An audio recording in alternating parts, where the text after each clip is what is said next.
नमस्ते दोस्तों, doctor mic इधर। और आज हम बात कर रहे हैं एक ऐसे टॉपिक के बारे में जो सबके लिए समझना बहुत जरूरी है, HIV टेस्ट। हम साइंस को आसान भाषा में समझेंगे, कोई मुश्किल शब्द नहीं, वादा है।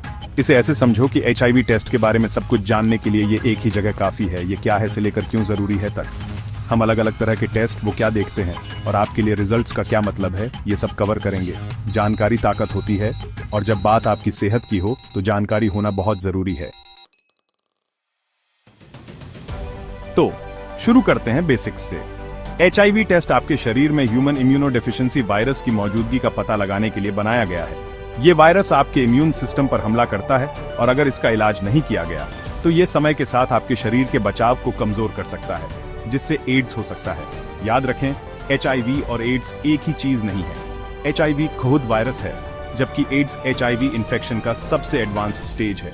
HIV को मैनेज करने और इसे एड्स में बदलने से रोकने के लिए शुरुआती पता लगाना और इलाज बहुत जरूरी है। कई तरह के HIV टेस्ट उपलब्ध हैं, हर एक का वायरस का पता लगाने का अपना तरीका है। सबसे कॉमन जो आपको मिलेंगे वो हैं HIV-1 और 2 एंटीबॉडी टेस्ट और HIV-AG-AB कॉम्बो टेस्ट। ये टेस्ट उन खास एंटीबॉडीज और एंटीजेंस को ढूंढते हैं जो आपका शरीर HIV इन्फेक्शन के जवाब में बनाता है। इनमें से किसी भी टेस्ट में पॉजिटिव रिजल्ट का मतलब है कि HIV का पता चला है, जबकि नेगेटिव रिजल्ट का मतलब है कि आप ठीक हैं।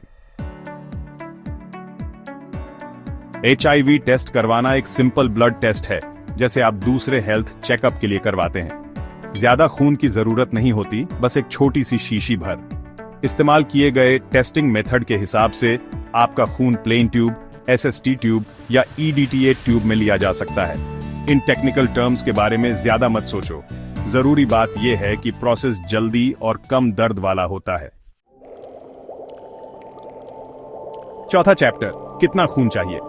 एक्यूरेसी की बात करें तो थोड़े से खून से ही काम चल जाता है। आमतौर पर सही HIV टेस्ट करने के लिए बस 2 से 3 मिलीलीटर खून ही काफी होता है। ये आधे चम्मच से भी कम है, जो बहुत कम है अगर हम इतने छोटे सैंपल से मिलने वाली जानकारी को देखें।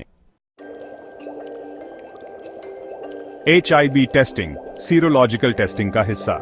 आपने HIV के बारे में सेरोलॉजिकल टेस्टिंग शब्द सुना होगा। इससे घबराइए मत। सीरोलॉजी बस ब्लड सीरम की स्टडी है और सीरोलॉजिकल टेस्ट इन्फेक्शन का पता लगाने के लिए इस्तेमाल किए जाते हैं, खास तौर पर वायरस जैसे HIV से होने वाले। ये टेस्ट कई तरह के इन्फेक्शियस डिजीज का पता लगाने और मॉनिटर करने के लिए बहुत काम के टूल्स हैं। HIV टेस्ट रिजल्ट्स को समझना। सच्चाई का पल, अपने टेस्ट रिजल्ट्स को समझना। सबसे कॉमन टर्म्स जो आप देखेंगे वो है नेगेटिव या नॉन रिएक्टिव, जो अच्छी खबर है। नेगेटिव रिजल्ट का मतलब है कि टेस्ट में आपके खून में कोई HIV एंटीबॉडीज या एंटीजेंस नहीं मिले, मतलब आप इन्फेक्टेड नहीं हैं। लेकिन ध्यान रखें कि HIV के संपर्क में आने के बाद एक विंडो पीरियड होता है जब टेस्ट सही नहीं होता। अगर आपको कोई चिंता है तो अपने डॉक्टर से बात करें। 7वां चैप्टर, HIV टेस्टिंग में इस्तेमाल होने वाली टेक्नोलॉजी। सही HIV टेस्ट रिजल्ट्स देने के लिए कुछ कमाल की टेक्नोलॉजी इस्तेमाल होती है।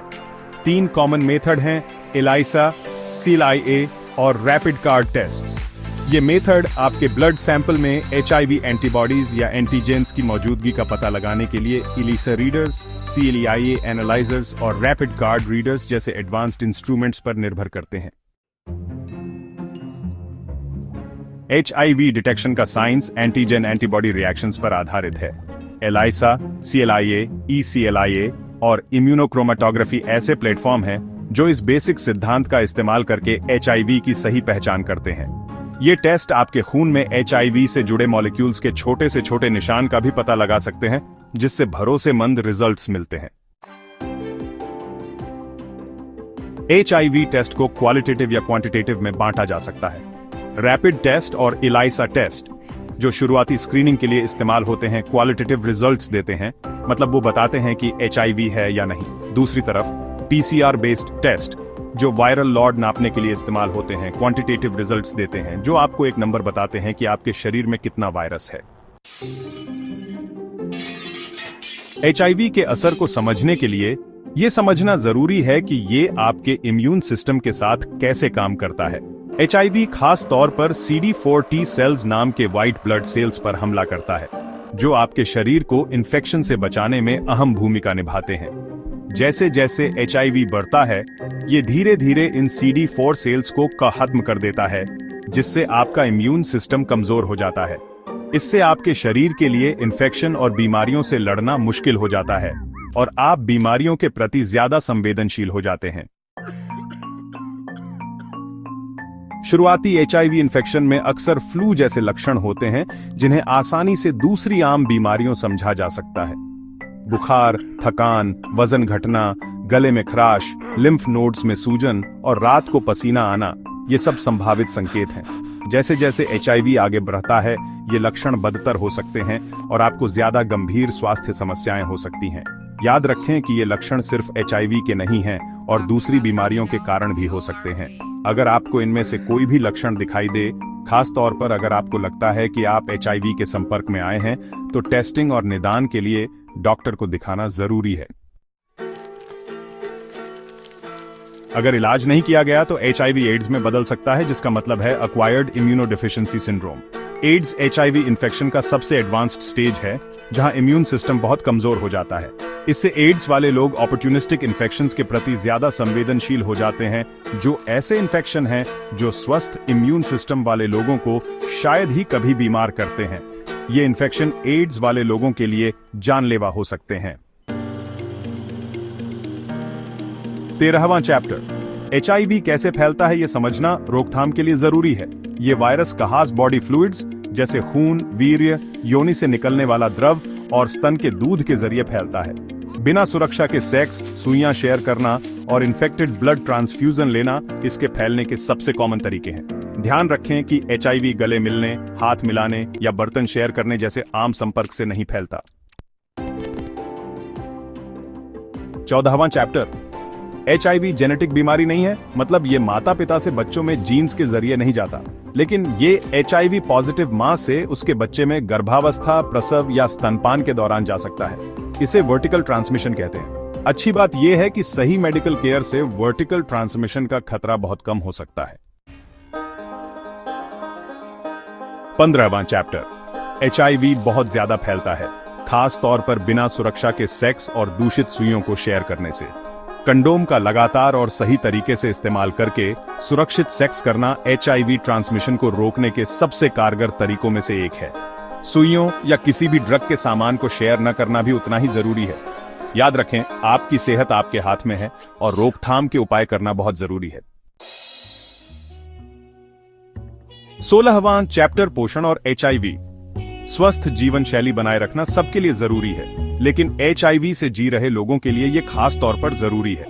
FL, सब्जियां और लीन प्रोटीन से भरपूर संतुलित आहार आपके इम्यून सिस्टम और पूरी सेहत को सपोर्ट कर सकता है। हाइड्रेटेड रहना भी उतना ही जरूरी है। याद रखें, खाना दवा है और अपने शरीर को सही पोषक तत्वों से पोषित करना बहुत फर्क ला सकता है। 17वां चैप्टर, HIV वैक्सीन, आशा की किरण। अभी HIV के लिए कोई अप्रूव्ड वैक्सीन नहीं है, लेकिन वैज्ञानिक इसे बनाने के लिए लगातार काम कर रहे हैं। दुनिया भर में ट्रायल चल रहे हैं और उम्मीद है कि भविष्य में एक सुरक्षित और कारगर वैक्सीन उपलब्ध होगी। तब तक टेस्टिंग के जरिए रोकथाम और शुरुआती पता लगाना HIV के खिलाफ हमारा सबसे अच्छा बचाव है। शीर्षक, HIV टेस्टिंग कहां की जाती है। HIV टेस्टिंग आमतौर पर खास लेबोरेटरी में की जाती है, अक्सर वायरोलॉजी या सीरोलॉजी विभागों में। ये लैब हेल्थ केयर वर्कर्स और मरीजों दोनों की सुरक्षा सुनिश्चित करने के लिए सख्त बायोसेफ्टी प्रोटोकॉल का पालन करते हैं। टेस्टिंग प्रोसेस गोपनीय होता है और आपकी प्राइवेसी हमेशा सुरक्षित रहती है। कुछ दूसरे ब्लड टेस्ट जो बायोकेमिस्ट्री फिल्टर इस्तेमाल करते हैं, उनके उलट HIV testing immunoassay based system पर निर्भर करती है। यह सिस्टम खास तौर पर HIV से जुड़े एंटीबॉडीज और एंटीजेंस का पता लगाने के लिए बनाए गए हैं, जिससे ये इसके लिए बहुत सही होते हैं। अगर शुरुआती HIV स्क्रीनिंग टेस्ट पॉजिटिव आता है, तो निदान की पुष्टि के लिए और कंफर्मेटरी टेस्ट किए जाते हैं। HIV वेस्टर्न ब्लॉट और HIV PCR 2 common confirmatory test हैं जो HIV इन्फेक्शन का पक्का सबूत देते हैं। ये टेस्ट बहुत सही होते हैं और शुरुआती स्क्रीनिंग से किसी भी गलत पॉजिटिव रिजल्ट को रूल आउट करने में मदद करते हैं। HIV टेस्टिंग इस महामारी के खिलाफ लड़ाई में एक जरूरी टूल है। इससे लोग अपनी स्थिति जान सकते हैं, अपनी सेहत के बारे में सोच समझकर फैसले ले सकते हैं और जरूरत पड़ने पर समय पर इलाज करवा सकते हैं। HIV से जी रहे लोगों के जीवन को बेहतर बनाने और वायरस को आगे फैलने से रोकने के लिए शुरुआती पता लगाना और इलाज बहुत जरूरी है। HIV की खोज और पहले HIV टेस्ट का विकास मेडिकल इतिहास में महत्वपूर्ण मील के पत्थर हैं। 1983 में फ्रांस के दो प्रतिभाशाली वैज्ञानिक ल्यूक मॉन्टैग्नियर और फ्रांसवाज बर्रे-सिनूसी ने पहली बार उस वायरस की पहचान की जिसे बाद में HIV के नाम से जाना गया। बस 2 साल बाद 1985 में संयुक्त राज्य अमेरिका के एक अग्रणी शोधकर्ता रॉबर्ट गैलो ने HIV के लिए पहला ब्लड टेस्ट बनाया। इन महत्वपूर्ण खोजों ने HIV की रोकथाम, निदान और उपचार में दशकों के शोध और प्रगति का मार्ग प्रशस्त किया। बहुत सारी जानकारी थी, लेकिन मुझे उम्मीद है कि आपको ये मददगार लगी होगी। याद रखें, जानकारी ताकत है और जब बात आपकी सेहत की हो तो जानकारी होना बहुत जरूरी है। अगर आपको HIV या HIV टेस्टिंग के बारे में कोई सवाल या चिंता है तो कृपया अपने हेल्थ केयर प्रोवाइडर से संपर्क करने में संकोच न करें। वो आपके लिए पर्सनलाइज्ड सलाह और सहायता का सबसे अच्छा स्रोत है। जानकारी रखें, अपनी सेहत का ख्याल रखें और ज्यादा जानकारी वाले वीडियो के लिए लाइक, शेयर और सब्सक्राइब करना न भूलें। अगली बार तक स्वस्थ रहे। HIV टेस्ट पर हमारी विस्तृत गाइड देखने के लिए धन्यवाद। जानकारी रखें और अपनी सेहत का ख्याल रखें। ज्यादा जानकारी वाले वीडियो के लिए लाइक, शेयर और सब्सक्राइब करना न भूलें।